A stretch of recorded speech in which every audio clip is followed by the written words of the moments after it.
Hello जी, अस्सलाम वालेकुम and how are friend, कैसे आप सब। आज मैं करने वाला हूँ। बांग्लादेश जो है वो इंडिया और जापान से लोन ले रहा है कुछ एग्रीमेंट एंड कुछ कंस्ट्रक्शन के सिलसिले में। वजह यह है कि जो बांग्लादेश ने जो कॉन्ट्रैक्ट साइन किया था चाइना के साथ, लेकिन वो जो कॉन्ट्रैक्ट है चाइना वालों ने कैंसिल कर दिया। सो इस वजह से जो बांग्लादेश है उसे लोन लेना पड़ रहा है इंडिया और जापान से। सो इसी के बारे में वीडियो बताएंगे एंड रिएक्शन देंगे। सो उम्मीद है कि आपको वीडियो पसंद आएगी। अगर आपको वीडियो पसंद है तो कमेंट में जरूर बताएगा। सो स्टार्ट करते अपनी वीडियो।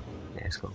चाइना से दोस्ती अब बांग्लादेश को बहुत महंगी पड़ रही है और दोस्ती में मिले इस धोखे की वजह से अब बांग्लादेश मदद के लिए इधर उधर भागता नजर आ रहा है। बांग्लादेश रेलवे से जुड़ी इस खबर को हम इसलिए भी कवर कर रहे हैं क्योंकि इस खबर में भारतीय रेलवे का भी एक छोटा लेकिन एक अहम किरदार है। तो बांग्लादेश अब अपने अधूरे प्रोजेक्ट्स को पूरा करने के लिए जापान के सामने मदद का हाथ आगे बढ़ा रहा है, क्योंकि चाइना बांग्लादेश को लोन देने के वादे से मुकर चुका है।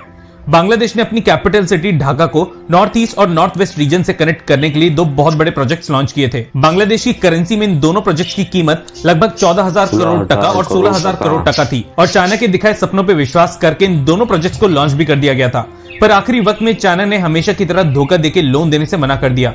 आपको बता दें कि ये पूरी खबर बांग्लादेश के ही न्यूज़पेपर द डेली स्टार ने अपने एक आर्टिकल में कवर की थी। इन दोनों प्रोजेक्ट्स के लिए सन 2016 में एक एमओयू साइन किया गया था और कमाल की बात यह है कि ये एमओयू तब साइन हुआ था जब शी जिनपिंग बांग्लादेश दौरे पे थे। 14,000 करोड़ टका वाले प्रोजेक्ट का नाम है Jaidevpur Ishwardi double line project, जिसे चाइनीज सरकार ने लोन देने से यह कह के मना कर दिया कि इस प्रोजेक्ट के लिए बांग्लादेश रेलवे की तरफ से अधूरी फिजिबिलिटी स्टडी की गई है। 16,000 करोड़ टका वाले प्रोजेक्ट का नाम था Akhaura Sylhet dual gauge project और इस प्रोजेक्ट में बांग्लादेश को अखंड बेइज्जती झेलनी पड़ी है। इस प्रोजेक्ट के लिए किसी भी टेंडर या बिडिंग प्रोसेस को निकाले बिना इसे चाइनीज कॉन्ट्रैक्टर्स को यह सोच के दे दिया गया कि चाइनीज सरकार इस प्रोजेक्ट का 66% हिस्सा फाइनेंस कर देगी। पर चाइनीज सरकार के मुकर जाने के बाद बांग्लादेश के पीएमओ की तरफ से निर्देश जारी किए गए और इस प्रोजेक्ट में करीबन 21% तक की कटौती की गई। कॉन्ट्रैक्ट की कीमत घटाए जाने की वजह से चाइनीज कॉन्ट्रैक्टर्स ने इस प्रोजेक्ट पे काम करने से मना कर दिया।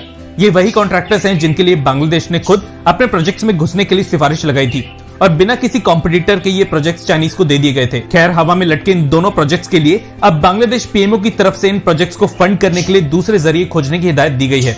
गजब बेइज्जती का सबसे बड़ा एग्जाम्पल यह है कि लोन के लिए बांग्लादेश रेलवे की तरफ से बांग्लादेश में स्थित चाइनीज एम्बेसी को 7 बार रिमाइंडर भेजे गए, पर जवाब में बांग्लादेश को केवल ना ही सुनने को मिला। इस वीडियो में आगे चल के हम भारत की भूमिका के बारे में भी बताने वाले हैं, लेकिन अगर यहाँ तक वीडियो अच्छी लगी हो तो चैनल को सब्सक्राइब कर दीजिएगा। इसी न्यूज के आर्टिकल में ये कहा गया है कि अब बांग्लादेश जापान से इन प्रोजेक्ट्स को फंड करने के लिए बात कर रहा है, लेकिन जापान की तरफ से अभी इसकी कोई श्योरिटी नहीं है कि चाइना के छोड़े गए इस प्रोजेक्ट को जापान फाइनेंस करेगा भी या नहीं। चलिए इस पूरी पिक्चर में अब भारत की बात कर लेते हैं।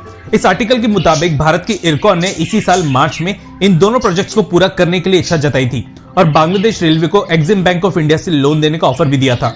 पर बांग्लादेश रेलवे अधिकारियों के मुताबिक भारत की तरफ से केवल इच्छा जताई गई थी, लेकिन कोई फॉर्मल प्रपोजल नहीं भेजा गया था। मतलब 7 बार चाइना से रिजेक्ट होने के बाद और जापान से लोन की उम्मीद लगाने वाला बांग्लादेश अब भारत से उम्मीद कर रहा है कि भारत खुद इन प्रोजेक्ट्स के लिए हाथ फैला के आगे आए। वैसे आपको बता दें कि बांग्लादेश ने चाइना से अपनी नेवी के लिए जो फ्रिगेट्स खरीदे थे उनमें भी बांग्लादेश को अब दिक्कतों का सामना करना पड़ रहा है और इसके बारे में पूरी जानकारी एक बहुत बड़े कंटेंट क्रिएटर ने अपनी एक वीडियो में दी है।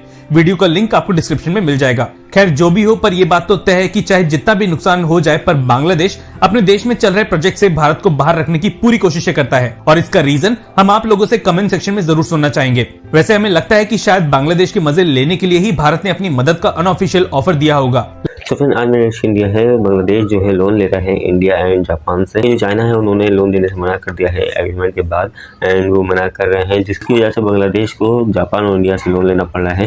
बांग्लादेश के जो कॉन्ट्रैक्ट्स हैं रेलवे के लिहाज से जो अधूरे रह गए हैं उसको कंटिन्यू करने के लिए बांग्लादेश ने लोन का सहारा लिया है जो दूसरे कंट्री यानी इंडिया एंड जापान से है। सो देखते हैं कि क्या होता है। उम्मीद है कि आपको वीडियो पसंद आएगी। अगर आपको वीडियो पसंद है तो कमेंट में जरूर बताएगा। आपको वीडियो पसंद है तो लाइक करें, शेयर करें, कमेंट करें, बेल आइकन को प्रेस करें और चैनल को ज़्यादा सब्सक्राइब करें ताकि आपको हमारे पास न्यू वीडियोस मिलते हैं।